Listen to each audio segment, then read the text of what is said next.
आपका YouTube channel all exam competition knowledge boy में आपका स्वागत है। हम लेकर आए हैं आपके लिए हिंदी की क्लास जो आपके 2018 में और 2019 के क्वेश्चन में पूछे गए प्रीवियस ईयर क्वेश्चन है। ठीक है, वो जो आपके जो पिछले सेटों में जो हमने हिंदी नहीं कराई थी उन्हीं के ही ये क्वेश्चन लेकर आए हैं फ्रेंड्स। अगर आपने हमारे पिछले सेट को नहीं देखा तो पिछले सेट को देख सकते हैं। देखिए यहाँ पर आपको बताना निम्नलिखित प्रश्न में 4 विकल्प में से उस सही विकल्प का चयन करें जो बताया है कि इनमें से कौन सी मीराबाई द्वारा रचित रचना नहीं है।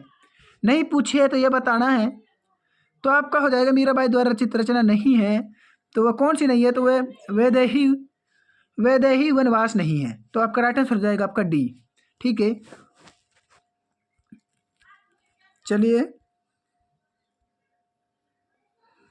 देख लीजिए। वैदेही वनवास अयोध्या सिंह उपाध्याय हरिऔध की रचना है। किसकी है? वैदेही वनवास अयोध्या सिंह उपाध्याय हरिऔध की रचना है। राग गोविंद गीत गोविंद राग सोरठा के पद आदि मीराबाई की रचना है।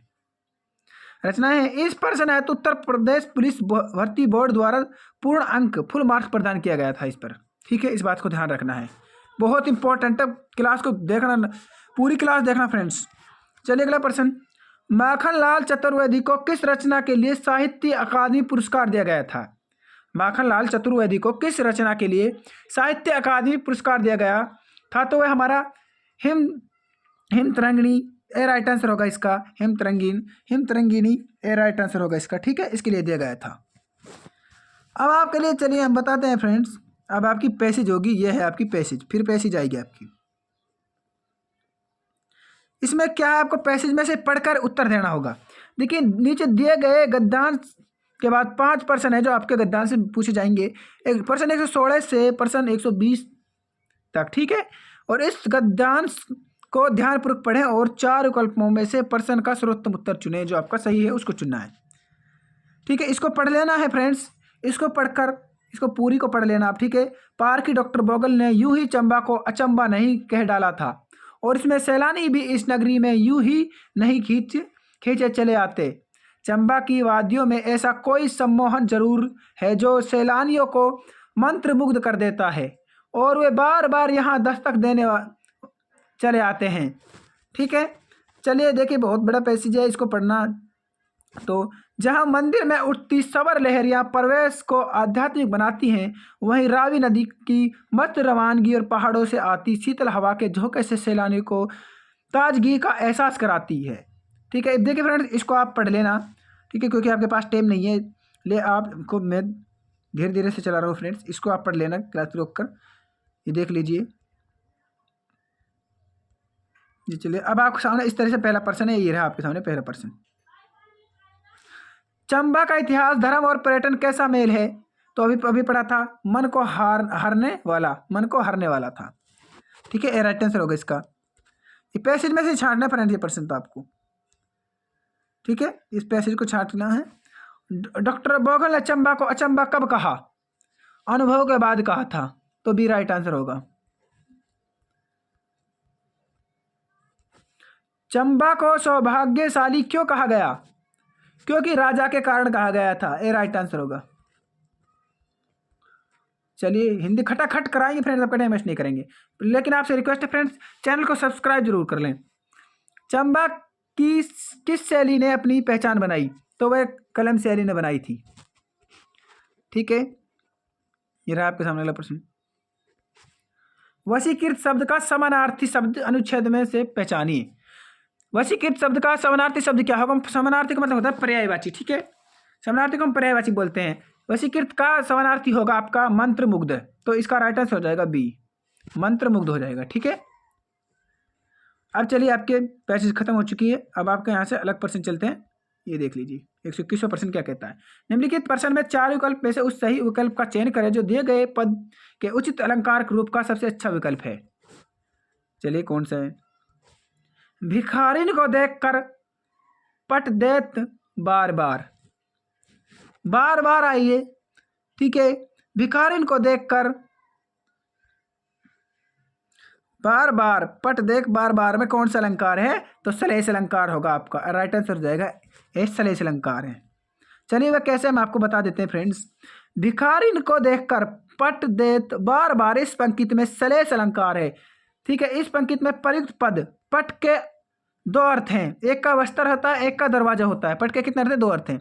एक शब्द के दो अर्थ हो, जहाँ देखिए जहाँ किसी शब्द के एक से अधिक अर्थ निकले, जहाँ किसी शब्द के एक से अधिक अर्थ निकले वहाँ सलेस अलंकार होता है। ठीक है, इसलिए पट के दो अर्थ थे, इस बात को ध्यान रखना है।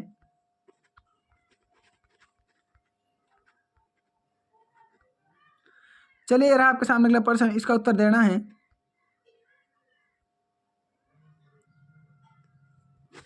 यहाँ मतलब क्या बताना रखेंगे, शब्दों के सही अव्यय के भेद हो। देखिए यहाँ पर सबने उसे बुरा कहा लेकिन वह अच्छा बना, लेकिन क्या हो गया? वह समुच्चय बोधक, इसका राइट आंसर होगा समुच्चय बोधक। ठीक है, अब ये किस तरह से, अब डिटेल देख लेना। देखेंगे शब्द लेकिन समुच्चय बोधक अव्यय है, ऐसा पद अव्यय जो क्रिया या संज्ञा की विशेषता न बताकर एक वाक्य या पद का संबंध दूसरे वाक्य पद से जोड़ता है, वही हमारे समुच्चय बोधक कहलाता है। आई बात समझ, समुच्चय बोधक। चलिए अगला प्रश्न देख लीजिए। अशुद्ध वाक्य बात, अशुद्ध वाक्य के शुद्ध रूप का सबसे अच्छा विकल्प होगा, बताइए इसका क्या होगा? विद्यालय में बाएं बड़ा सा मैदान है। विद्यालय की बाएं और बड़ा सा मैदान, इसको शुद्ध करना है हमें। विद्यालय में बाएं बड़ा सा मैदान है, विद्यालय की बाएं और बड़ा सा मैदान है, तो इसका राइट आंसर हो जाएगा आपका बी। क्या हो जाएगा? तो बी हो जाएगी, इस बात को ध्यान रखना। ठीक है फ्रेंड्स, चलिए अगला प्रश्न ये रहा आपके सामने। निम्नलिखित में से प्रश्न 4 विकल्पों में से उस सही विकल्प का चयन करें जो बताता है कि जहाँ छंद में सभी चरण समान होते हैं उसे क्या कहते हैं। जहाँ छंद में सभी चरण समान होते हैं उसे क्या कहते हैं? उसे सममात्रिक छंद कहते हैं। तो इसका राइट आंसर हो जाएगा सी, सममात्रिक छंद कहते हैं। ठीक है, जैसे जहाँ छंद में सभी चरण समान होते हैं उसे सममात्रिक छंद कहते हैं, जैसे चौपाई। ठीक है, इसमें क्या मुहावरा, मुहावरा बताना है आपको। ठीक है, इस मुहावरे का अर्थ क्या होगा फ्रेंड्स, ये बताना है। मुहावरा बताना है। घाट घाट का पानी पीना, मतलब घाट घाट का पानी पीना, बहुत अनुभवी होना। ठीक है, बहुत अनुभवी होना, तो इसका राइट आंसर हो जाएगा डी। चलिए अगले प्रश्न पर चलते हैं। यहाँ पर क्या बताना है? जहाँ किसी हानि के कारण शोक भाव उपस्थित होता है वहाँ किस किस भाव की उपस्थिति रहती है? आपको क्या करना है ये देख लेना है फ्रेंड्स। इसके अंदर निम्नलिखित प्रश्न में 4 विकल्प में से उस सही विकल्प का चयन करें जो बताता है कि जहाँ किसी हानि के कारण शोक भाव उपस्थित होता है वहाँ किस भाव की उपस्थिति रहती है? वहाँ करुण की रहती है। किसकी रहती है? करुण की। राइट आंसर हो जाएगा आपका डी। देख लीजिए, जहाँ किसी हानि के कारण शोक भाव उपस्थित हो वहाँ करुण रस होता है। जहाँ किसी दुख के कारण क्या है? शोक भाव, ठीक है, उपस्थित हो वहाँ हमारा करुण रस होता है। जैसे हाय राम कैसे झेले हम अपनी लज्जा अपना शोक, गया हमारे ही हाथों से अपना राष्ट्रपति परलोक। ठीक है, ये इसका उदाहरण है, तो इस तरह से देख लेना है। इसमें बताना निम्नलिखित में से प्रश्न में 4 विकल्पों में से उस सही विकल्प का चयन करें जो निर्देशानुसार वाक्य परिवर्तन वाला सही विकल्प है। भाववाच्य को बदलना है हमें। ठीक है, तो चलिए, राधा स्कूटी चला रही है, राधा से स्कूटी चलाई जाती है, तो ए राइट आंसर हो जाएगा इसका। ठीक है, ए राइट आंसर हो जाएगा। वो कैसे हुआ ये देख लेना। प्रसंगत वाक्य राधा स्कूटी चला रही है का भाववाच्य में रूपांतरण इस प्रकार है, राधा से स्कूटी चलाई जाती है। क्रिया का वह रूपांतरण जिसे वाक्य में क्रिया या भाव की प्रधानता का बोध हो वह भाववाचक होता है। ठीक है, चलिए 128 प्रश्न क्या कह रहा है? कौन सा विकल्प उद्धरण चिन्ह का है? तो वह हो जाएगा आपका पहाश्री श्रीमती श्यामा चौना, तो ए राइट आंसर हो जाएगा आपका। ठीक है फ्रेंड्स, टाइम नहीं है आपके लिए समझाने के लिए, इसलिए थोड़ा जल्दी जल्दी से करा रहे हैं। चलो इसके बारे में थोड़ी डिटेल देख लीजिए हैं। प्रसंगत विकल्प में प्रस्तुत वाक्य पहाश्री श्रीमती श्यामा सोना में उद्धरण चिन्ह का प्रयोग हुआ है, इसे हम उद्धरण चिन्ह बोलते हैं। ठीक है, ये रहा आपका सामने, ये उद्धरण चिन्ह है। ठीक है, उद्धरण चिन्ह का प्रयोग हुआ है, देख लीजिए ये यहाँ पर उद्धरण चिन्ह है। अवतरण विराम को उद्धरण चिन्ह भी कहा जाता है। अवतरण विराम को उद्धरण चिन्ह भी कहा जाता है। यह दो प्रकार का होता है, एकल, ये एकल, और युगल, ये युगल। ठीक है, निर्देश चिन्ह है, ये निर्देश चिन्ह होता है, जिसे योजक चिन्ह भी बोलते हैं। ये विषम विराम, तो ये विषम विराम है। ठीक है, इस बात को ध्यान रखना है।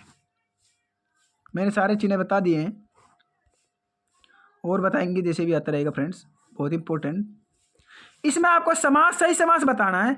चक्रधर, चक्र को धारण करने वाला, तो देखते हैं 29 के अंदर, अभी तो ऑप्शन पे आया नहीं ढंग से। मैंने बताया अभी फ्रेंड्स, चक्र धारण क्या है जिसने, वह कौन है? चक्र धारण क्या है जिसने, वह विष्णु है। इसमें बहुवीरी समास है। ठीक है, चक्र धारण जिसमें देवी देवता को नाम हो, या किसी कौन समास होता है, उसमें बहुवीरी समास होता है। इस बात को ध्यान रखना है। इस समास का कोई भी पद प्रधान नहीं होता, दोनों पद मिलकर एक नया प्रकट करते हैं। इस समास में कोई भी पद प्रधान हो, मतलब कोई बाहरी पद प्रधान हो, उसे ही हम बहुवीरी समास कहते हैं। ठीक है, चलिए, जो शब्द वाक्य का सबसे अच्छा एक शब्द विकल्प है, रात में घूमने वाला। रात में घूमने वाला एक शब्द देना इसका हमें। रात में घूमने वाला उसे निशाचर बोलते हैं। क्या बोलते हैं? निशाचर, रात में घूमने वाला।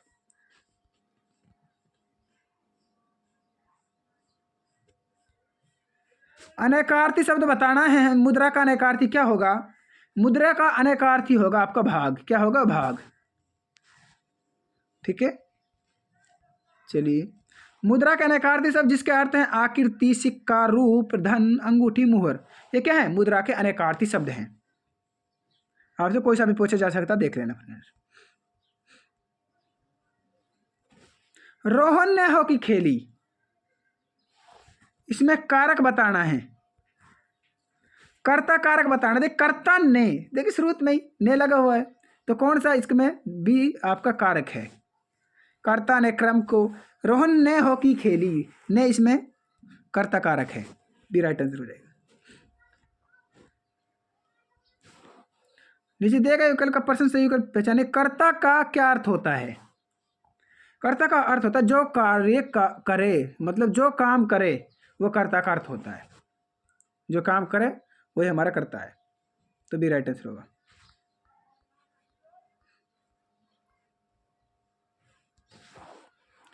सही काल वाला विकल्प चुनना है हमें।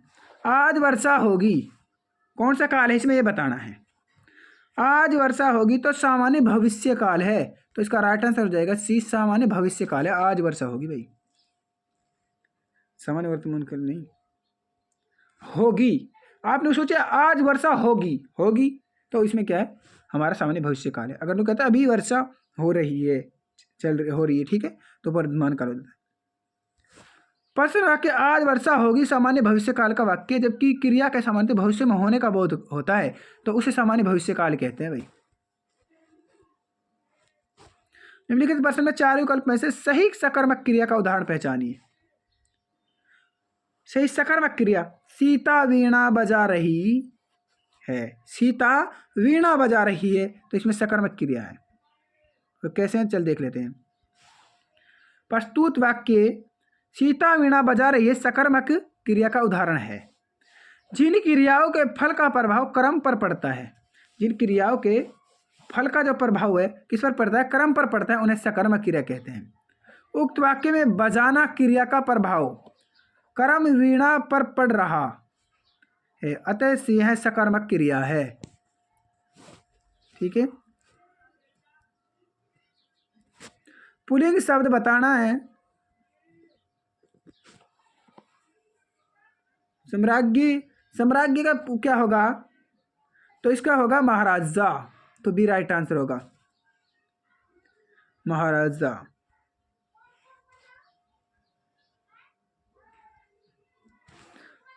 सम्राज्ञी स्त्रीलिंग शब्द है जिसका पुल्लिंग शब्द सम्राट, पुल्लिंग शब्दों राजा, महाराजा एवं बादशाह के स्त्रीलिंग शब्द क्रमशः रानी, राजा की रानी, महाराजा की महारानी, बादशाह की बेगम। ठीक है, इस बात को ध्यान रखना है। सॉरी फ्रेंड्स, साम्राज्य मैंने अभी बताया था तो ये गलत है। तो इसका साम्राज्य का हो गया सम्राट, सी राइटर्स हो जाएगा सम्राट। राजा का रानी हो जाता है, मैंने बताया अभी, और महाराजा का महारानी और बादशाह का बेगम।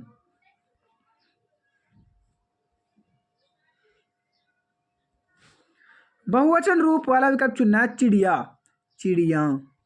तो ए राइट आंसर हो जाएगा चिड़िया।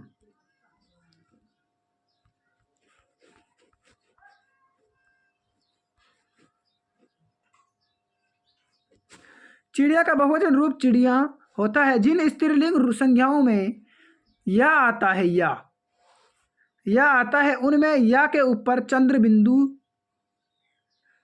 बिंदु लगाने से बहुवचन बनता है।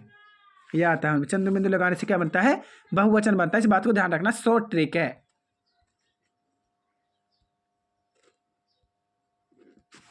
वर्ण स्वर की सहायता से बोले जाएं, उन्हें क्या कहा जाता है? उसे व्यंजन कहते हैं। जो स्वर की सहायता से बोले जाए क्या बोलते हैं, व्यंजन बोल कहते हैं। ठीक है, और वो स्वर हमारे स्वतंत्र रूप से बोले जाते हैं। देख लीजिए, स्वर हैं जो हमारे, जो शब्द, जो वर्ण, ठीक है, जो शब्द स्वतंत्र रूप से बोले जाएं वो हमारे स्वर होते हैं। जो शब्द स्वतंत्र रूप से बोले जाए, या आप कह सकते हैं दो या दो से अधिक मेल से होने वाले, ठीक है, दो शब्दों के मेल से होने वाले परिवर्तन को ही स्वर कहते हैं। स्वर संधि बोलते हैं उसे। ठीक है, उसे क्या कहते हैं, स्वर संधि बोलते हैं। दो से अधिक मेल होने वाले परिवर्तन को ही स्वर संधि कहते हैं। अब यहाँ क्या पूछा, स्वर, जो शब्द स्वतंत्र रूप से बोले जाए वह हमारे क्या होते हैं, स्वर कहलाते हैं। ठीक है, सीधी बात है। और व्यंजन, जो स्वरों की सहायता से बोले जाए वह हमारा व्यंजन होता है। अगर आपसे संधि पूछे स्वर, तो ठीक है, तो यही वही डायरेक्टर संधि भी हो रही क्लियर, और आपके स्वर व्यंजन। वर्णमाला, वर्णों के व्यवस्थित समूह को वर्णमाला कहते हैं, या आप कह सकते हैं वर्णों का क्रमबद्ध समूह को वर्णमाला कहते हैं। ठीक है, इस बात को ध्यान रखना है। चलिए,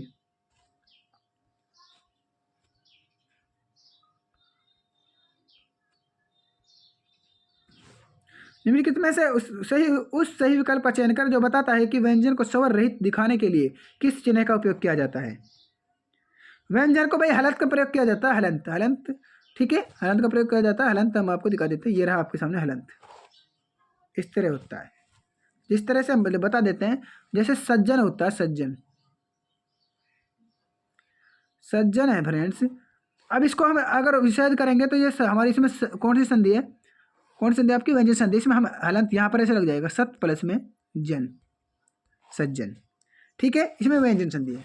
इस तरह से ये हलंत है, ये इसकी पहचान है।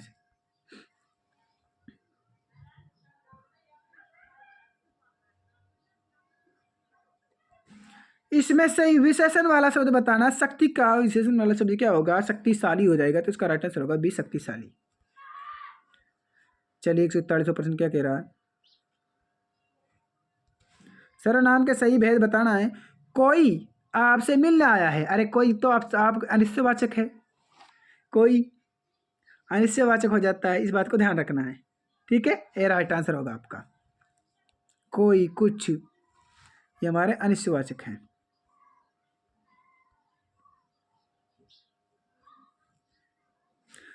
लेकिन शब्द कोई अनिश्चयवाचक सर्वनाम है जिस शब्द से किसी निश्चित वस्तु का बोध न हो उसे अनिश्चयवाचक कहते हैं।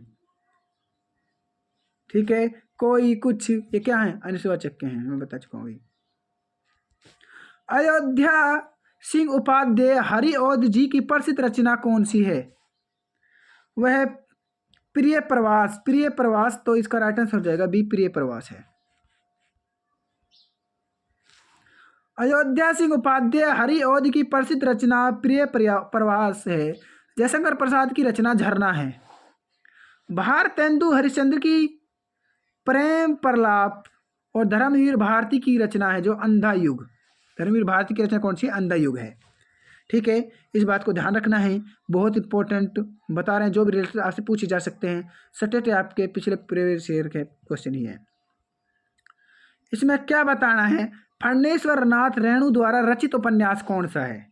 तो मेला आंचल हो जाएगा, मेला आंचल। तो ठीक है, फणेश्वर नाथ रेणु, मेलांचल हो जाएगा आपका। फणेश्वर नाथ रेणु द्वारा उचित उपन्यास मेला आंचल है। मधुशाला मुद्रा राक्षस अनुदित एवं मृगनयनी के रचनाकार हरिवंश राय बच्चन है और भारतेंद्र हरिश्चंद्र वृंदावन लाल शर्मा हैं। ठीक है, इस बात को ध्यान रखना। देखिए हरिवंश मधुशाला के हरिवंश है, भारतेंद्र हरिश्चंद्र मुद्रा राक्षस के हैं और वृंदावन मृगनयनी के रचनाकार हैं। तो इस तरह से है। ठीक है, आपको याद रखना है। शब्द सही नहीं होते, उपसर्ग और प्रत्यय दोनों ही शब्द सही नहीं होते, वह क्या कहलाते हैं? वे शब्दांश होते हैं। उपसर्ग और प्रत्यय दोनों ही शब्द नहीं शब्दांश होते। सॉरी फ्रेंड्स, उपसर्ग और प्रत्यय दोनों ही शब्द नहीं शब्दांश होते, तो सी राइट आंसर होते। उपसर्ग और प्रत्यय दोनों ही शब्द नहीं बल्कि शब्दांश होते हैं। दोनों ही शब्द नहीं बल्कि क्या है? ये शब्दांश। वाक्य में इनका अकेला प्रयोग नहीं होता है। उपसर्ग और प्रत्यय में अंतर केवल इतना होता है कि उपसर्ग किसी भी शब्द में पहले लगता है और प्रत्यय बाद में लगता है, अंतर होता है। ठीक है, यहाँ पर क्या कह रहा है? उपसर्ग और प्रत्यय दोनों ही शब्द नहीं है लेकिन क्या है? शब्दांश है।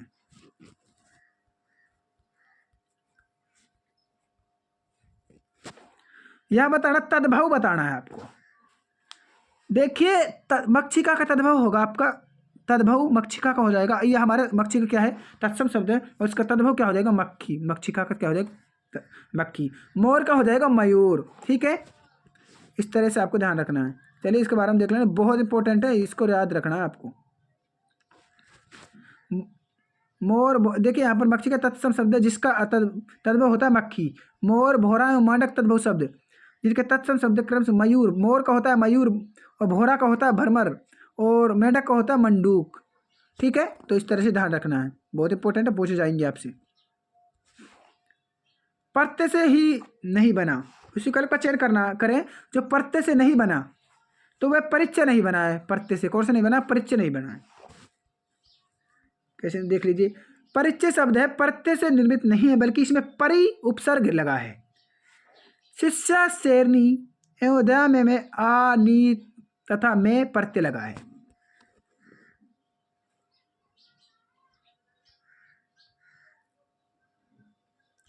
विपरीतार्थ बताना है, विपरीत अर्थ बताना है, उसका मतलब उल्टा अर्थ बताना, विलोम बताना है। सन्यासी का विलोम क्या होगा? सन्यास का विलोम होगा गृहस्थ।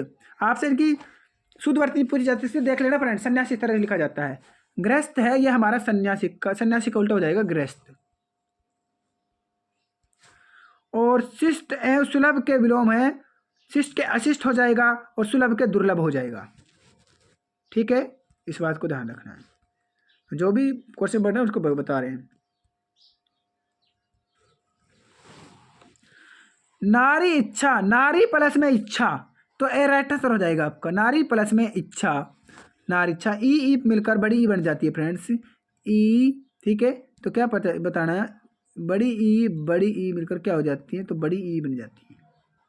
तो ठीक है, इसलिए नारी इच्छा ये हमारी कौन सी है? दीर्घ स्वर संधि है। ठीक है, इस बात को ध्यान रखना है। अंतिम 49वां प्रश्न, उस विकल्प का चयन करा जो, देखिए निम्नलिखित प्रश्न में 4 विकल्प दिए गए हैं जिनमें से उस विकल्प का चयन करा जो शब्द का सबसे अच्छा विकल्प है। तो नियत का मतलब क्या होगा? नियत का मतलब होगा, नियत का सबसे अच्छा विकल्प क्या होगा? नियत का होगा सबसे अच्छा विकल्प निश्चित। ए राइट आंसर हो जाएगा आपका। चलिए अंतिम प्रश्न ये रहा आपके सामने। निम्नलिखित प्रश्न में 4 विकल्पों में से उस विकल्प का चयन करें जो दिए गए शब्दों का सही समान अर्थ वाला शब्द है। वो हो जाएगा आपका कलेवर। शरीर का क्या होता है? तो शरीर का समानार्थी शब्द हो जाएगा कलेवर। समान अर्थ बताया शरीर का कलेवर होता है। ठीक है, क्या होता है? कलेवर। फ्रेंड्स, अगर आपने हमारे यूट्यूब चैनल को सब्सक्राइब नहीं किया तो चैनल को सब्सक्राइब कर लें और वीडियो को ज़्यादा से ज़्यादा शेयर करना ना भूलें और चैनल को सब्सक्राइब करें। और मिलते हैं अगली वीडियो में, जब तक के लिए बने रहिए हमसे। ठीक है फ्रेंड्स।